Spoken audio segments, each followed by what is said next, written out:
Hello guys, welcome back to my YouTube channel the beauty of being creative. അപ്പം കോഴിക്കോടിൻ്റെ കുട്ടനാട് എന്നൊക്കെ വിശേഷിപ്പിക്കാൻ പറ്റുന്ന ഒരു അടിപൊളി പുഴ, അകലാപ്പുഴ.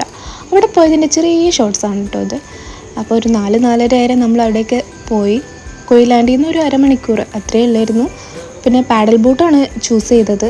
അത് കണ്ടപ്പം തന്നെ എനിക്ക് തല ഇറങ്ങി. കാരണം എനിക്ക് ഭയങ്കര പേടിയുള്ളൊരു സംഭവമാണ് പാഡൽ ബോട്ട്. അപ്പോൾ അവിടെ കുറേ ഹൗസ് ബോട്ട്സും മറ്റു കാര്യങ്ങളൊക്കെ അവൈലബിൾ ആയിരുന്നു. പക്ഷേ ഇതിൽ തന്നെ കയറണം എന്ന് പറഞ്ഞാൽ എന്താ ചെയ്യുക, ഇതാണ് അടിപൊളി വൈബ് എന്ന് പറഞ്ഞപ്പോൾ പിന്നെ ഒന്നും നോക്കിയില്ല.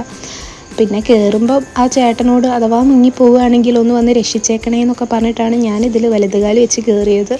പിന്നെ കയറിയപ്പോഴാണ് എനിക്ക് മനസ്സിലായത് ഇതൊരു അടിപൊളിയായിട്ടുള്ള സംഭവമാണെന്ന്. എനിക്ക് കുറച്ച് നേരം പേടിയുണ്ടായിരുന്നു. പിന്നെ ഞാൻ അഹങ്കാരം കാണിക്കാൻ തുടങ്ങി. കൈയിടലായി, കാലിടലായി, പിന്നെ ഞാൻ ആർമാദിക്കാൻ തുടങ്ങി. സത്യം പറയുകയാണെങ്കിൽ കുറച്ചും കൂടി മുന്നോട്ടേക്ക് പോകാമെന്ന് വരെ ഞാൻ അങ്ങോട്ടേക്ക് പറഞ്ഞു. പേടിയുള്ള ഞാനാണ് അത് പറഞ്ഞത്. പിന്നെ പറയേണ്ട ഒരു കാര്യം, 60 രൂപയാണ് അരമണിക്കൂറിലേക്ക് അവർ നമ്മളെ കയ്യിൽ നിന്ന് വാങ്ങിച്ച പൈസ. അതെനിക്ക് കൂടുതലായിട്ടൊന്നും തോന്നിയിട്ടില്ല. കാരണം ഇത്രയും നല്ലൊരു ഈവനിങ്, ഇത്രയും നല്ല വൈബിൽ 60 രൂപ അതത്ര കൂടുതലായിട്ട് തോന്നിയില്ല. അഫോർഡബിൾ ആയിട്ടാട്ടോ തോന്നിയത്. പിന്നെ എക്സ്ട്രാ നമ്മൾ കുറച്ച് ടൈം എടുത്താലും അവർ നമ്മളെ കയ്യിൽ നിന്ന് എക്സ്ട്രാ ക്യാഷൊന്നും വാങ്ങിക്കുന്നില്ല. സത്യം പറയുകയാണെങ്കിൽ നല്ല തങ്കപ്പേട്ടന്മാരായിരുന്നു. പിന്നെ ഞങ്ങൾ ഹൗസ് ബോട്ടിലും ഒന്ന് കയറി. പക്ഷേ നിർഭാഗ്യവശാൽ വേറെ ഫാമിലീസ് ഒന്നും ഇല്ലായിരുന്നു. ഈ ഒരു സമയമായപ്പോഴത്തേക്ക് ഇതൊക്കെ ഒന്ന് ക്ലോസ് ചെയ്യാനുള്ള ടൈം ആയിട്ടുണ്ട്. അതുകൊണ്ട് തന്നെ വേറെ ആൾക്കാരൊന്നും ഇല്ലാത്തത് കൊണ്ട് തന്നെ നമ്മൾ രണ്ടാളും മാത്രം പോകുന്നത് ഒരു സുഖമല്ലല്ലോ. അപ്പോൾ നമ്മൾ ജസ്റ്റ് കയറിയിരുന്നു, വീഡിയോസ് എടുത്തു, ഫോട്ടോസ് എടുത്തു, നമ്മൾ ഇറങ്ങി.